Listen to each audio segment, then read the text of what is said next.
right now. It's the Come Up with Ashia Skye. I'm taking over today, and we ain't calling it in the mix today. We calling it the Come Up Takeover. Tap in, tune in. Let's go. Let's get into it.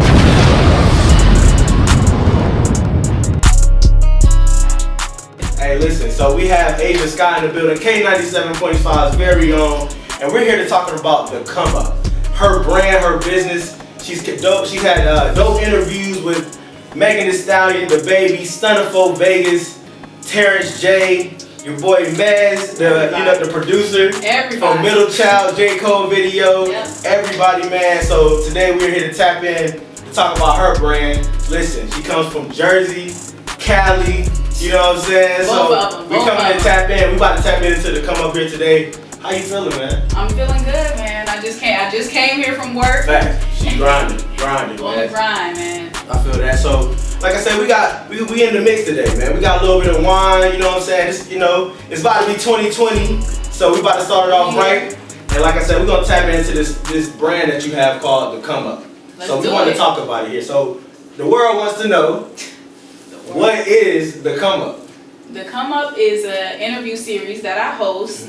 We have athletes up there, entrepreneurs, entertainers, visual artists, anybody that's like making waves in their field and in their industry that people can learn from and take something from their journey, doing interviews with all of those people and putting it out for the world to see. That's dope, man. That's dope. So, you had to start from ground up, right? Exactly. So what I want to know is what influenced you to start the Come Up, and what do you want the people to get out of this, masterpiece, the Come Up? Okay, well, what influenced me to start it was basically like just the need for information. So I had my own curiosity as to when I see somebody great, it's like, all right, what did they do to get there? How did you get from wherever you started in life to where you are now? Whether it's a CEO, whether it's the biggest rap artist in the world, whoever it may be, how did you get to where you are? So I would question that always, and I'm a podcast junkie, I'm an interview junkie, so I'm always watching interviews, listening to podcasts, and I'm always wondering, like, all right, well, how did they get to this place? So it kind of started from me just having that thought, and I'm like, well, that would be dope if we had a place where people could get informed on how somebody made it, and because there's no class on how to be a rapper, there's no class on how to be a radio personality, there's no class on doing these things that are outside of the ordinary. So I figured, hey, if we can create a situation where people can come for that information, that'll be perfect. Why not call it the Come Up? That's dope. I like the originality there, man. Like I said, she's definitely doing her thing. And she's interviewed, like I said, Terrence J, Thee Stallion, your boy DaBaby. Listen, the list is going on. Big names coming up, man. Even comedian Wildin' Out, Dan Brand. Yep. Listen, so what I want to know is, like, how was that feeling of interviewing those people on your show to Come Up? And, how does that help you evolve into the next interview for your next person that you want to interview? The feeling, like, it's a blessing because, like, everybody can't sit down with these people and have these conversations, number one. So off top, it's a blessing. But then secondly, it's like, I feel like kind of a duty to give that information to people. It's like, well, I really wanted this information for me, but why not give it to everybody? It's millions and billions of people who need this information. So it's just a blessing on those ends to get those people that big. And then when you get the big names like that, it helps you for further interviews. So now when I can say I've done an interview with Thee Stallion or DaBaby, next time I try to get an interview with somebody else, they'll be like, oh, she interviewed them. Then they're more likely to do it. So it's super helpful in that way as well. That's true. And then listen, I definitely respect the grind, man. I see you out here grinding. It's definitely on social media everywhere. Thank you. Being reposted. I'm seeing you everywhere, man. It's crazy. But it's so crazy. Like, I never ask people to repost stuff for me. I never, anytime, everything you see me reposting, people just did it because they felt like doing it, or they support it, or they like what it is. Like, I've never hit people and been like, hey, could you post this clip of my interview up for me? Hey, could you post this on your page? Like, no, people just do it off the strength. It's that natural love, man. That natural love. I love that. Do you ever get nervous? Like, I know, like you said, you've interviewed a lot of these people. These are big names. Thee Stallion, DaBaby, you know what I'm saying? Mez, even him back over to the West Coast now. Yeah. But do you ever get nervous when you interview these people? I know a lot of people have anxiety, everything. I wouldn't say necessarily nervous. Like, I try to prepare as much as possible to alleviate that. Like, if I have my questions, 9 out of 10, like, I'm not going to be nervous because I got it right in front of me. What makes me nervous is when other random variables get thrown in. Like, if artist is gonna be late or they're pressed for time, so now I gotta make the interview shorter. Or if like the environment is not right, so it's super loud in there, and we gotta adjust like certain variables that I don't have any control over, then yeah, I might be like, I don't know how this is gonna play out. But other than that, like, and I have confidence in myself and the questions that I have, so I don't really get like jittery or anything like that. That's dope. That's dope, man. And like I said, I kind of want to know, who is your favorite person that you interviewed so far? Like I said, you've had the Terrence J's, you know what I'm saying, the Darren Brands. I'm sure he's funny, you know what I'm saying. Hilarious. I had a great time with Darren Brand. Like I said, but who is your favorite on the come up? My favorite so far, okay, so I have like the, not trying to be cliche, but kind of cliche answer, and then I have another answer. So I'll give you both. Give me the real answer. No, they're both my real answer though. That's the crazy part. Okay, so like, honestly, it's really something different in every interview. So like what I learned in the Darren Brand interview is just like a great story on, you know, staying down till you come up and really just going after what you want full force. Like then you got the Mez interview where he's telling so many different dope hip hop stories that you never even heard of, stuff you didn't even know he was involved in. Behind the scenes, and it's just like, dang, you just really played the back until you got the shine that you know really wanted and needed.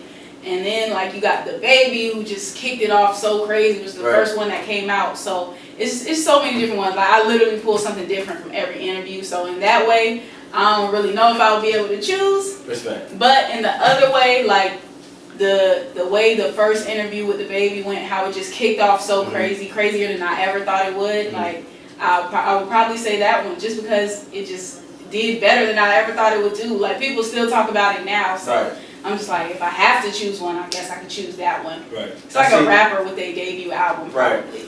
It's just, that one's just always gonna be special. Always gonna stick. But yeah, I see. You know, sometimes you've done the interviews before, and then some days there's somebody will do something like DaBaby might have with the thing where he did the FaceTime concert. And sometimes those interviews come back full circle to where it's like, oh snap, she interviewed DaBaby or she interviewed Thee Stallion, to where this point is like, okay.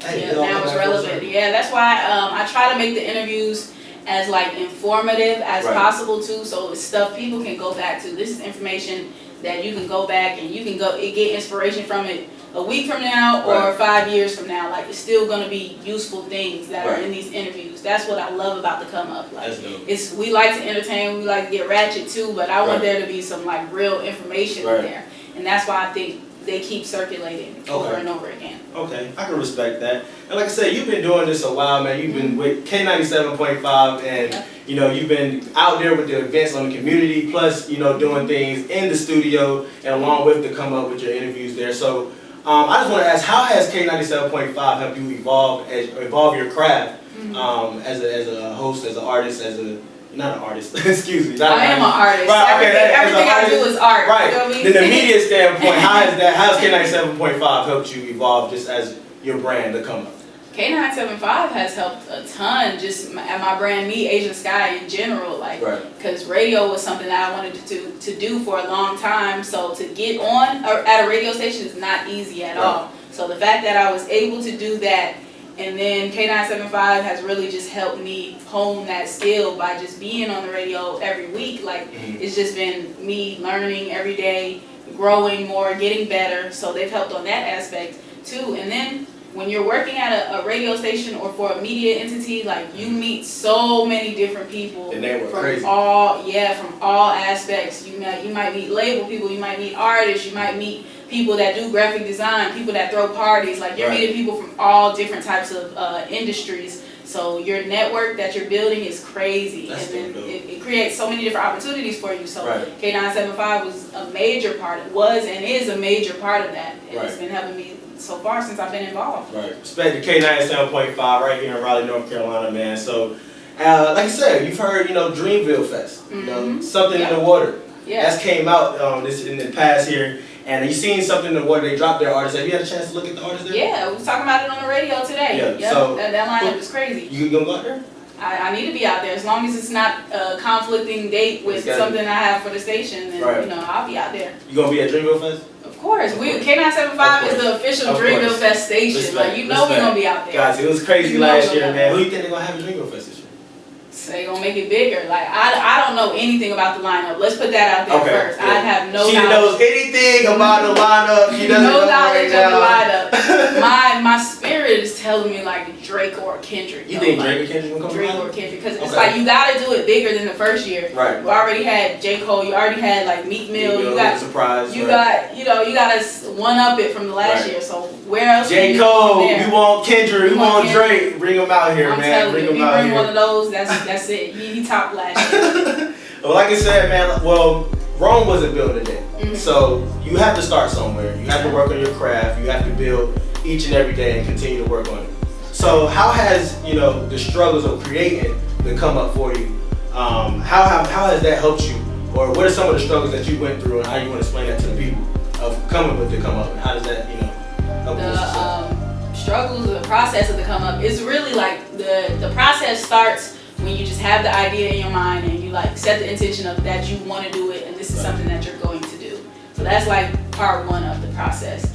Then it's figuring out the planning aspect and like why you're doing it, what you're doing it for, and what it's going to consist of. So once I decided that I was going to do it, figured out why I was doing it, now it's time to put it into action. Okay, how do I get these people on the show? Right. So it's reaching out to different people, using your relationships, getting told no, getting ignored, getting played to the left, and for every one interview you might see, it's probably 5 other interviews that I tried to get that I really didn't get because of one reason or another. So it's just like going through that aspect is probably a struggle for it. Hey man, you heard it here first from the Queen, Ashia Skye. We have Ashia Skye in the building, man. Hey. And we're gonna do a toast to the come up. Let's do it. Let's do it. Podcast, come man. Up, more moves 2020. 2020 vision. Hey. Make sure y'all tap in. We in the mix. Let's do y'all it. have a great one, people. All right.